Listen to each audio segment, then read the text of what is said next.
Nous sommes encore dans la sixième partie de la représentation des fractions. Nous apprenons à classer les fractions dans l'ordre croissant ou décroissant. Je choisis toujours de te proposer un ordre croissant, c'est-à-dire du plus petit au plus grand. Tu dois placer ces fractions de la plus petite à la plus grande. Petite pause. J'ai des septièmes et j'ai des quatorzièmes. Comment faire pour passer des septièmes au quatorzième, sachant que la méthode, c'est toujours de prendre les fractions qui représentent les plus gros morceaux pour les transformer en morceaux plus petits, pourrait-on dire.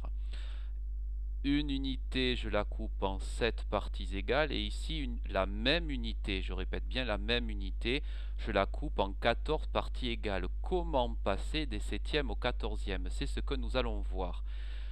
Ces 3 septièmes, 5 septièmes et 9 septièmes, je vais un peu plus vite que dans les autres vidéos. Comment les passer en quatorzième?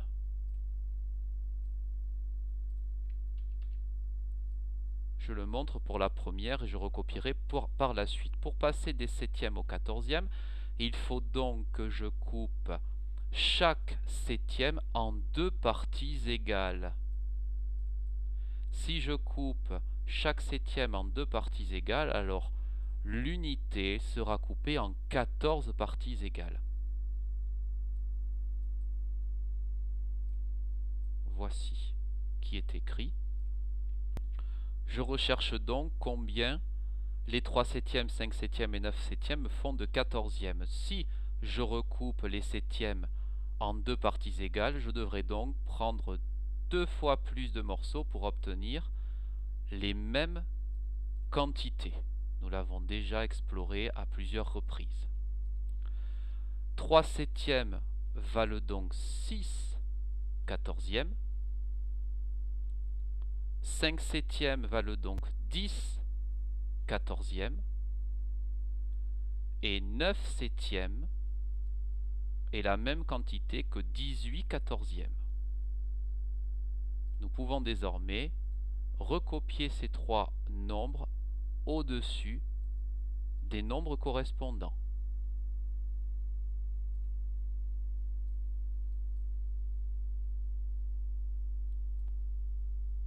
Une fois que cela est fait, nous pouvons classer dans l'ordre croissant, c'est-à-dire du plus petit au plus grand. Nous constatons que nous avons d'abord 6 quatorzièmes, mais nous ne pouvons pas l'écrire 6 quatorzièmes puisque nous devons l'écrire comme cela est écrit dans l'énoncé. 3 septièmes, c'est-à-dire 6 quatorzièmes, est plus petit que 9 quatorzièmes. Je peux l'écrire 9 quatorzièmes puisque c'est comme cela qu'il est écrit dans l'énoncé. Qui est plus petit que 10 quatorzièmes, c'est-à-dire 5 septièmes.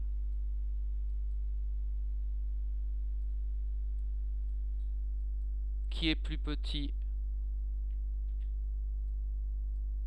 que 13 quatorzièmes, que je peux écrire 13 quatorzièmes puisqu'il est écrit comme cela dans l'énoncé. Qui est plus petit que 15 quatorzièmes.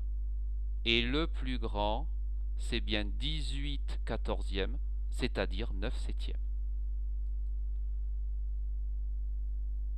Regardons maintenant comment classer ces fractions, ces mêmes fractions, grâce à la représentation que je vais faire apparaître.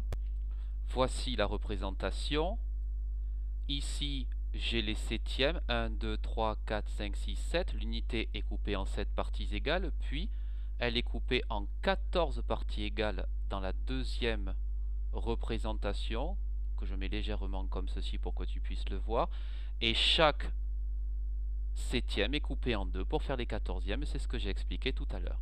Nous pouvons donc écrire ces fractions sur les deux fils numériques. 3 septièmes, 1, 2 et 3, il sera ici. 5 septièmes, 3, 4, 5 septièmes, il sera ici. 9 septièmes, il sera à 7 septièmes, 8 septièmes, 9 septièmes. Plaçons maintenant les quatorzièmes. 9 quatorzièmes. 1, 2, 3, 4, 5, 6, 7, 8 et 9 quatorzièmes qui est ici. 10, 11, 12, 13 quatorzièmes qui est avant 14 quatorzièmes, c'est-à-dire 1, 14 quatorzièmes c'est 1. Et donc 15 quatorzièmes est juste après l'unité. Nous les avons donc dans l'ordre par représentation graphique. Je les réécris de suite, mathématiquement.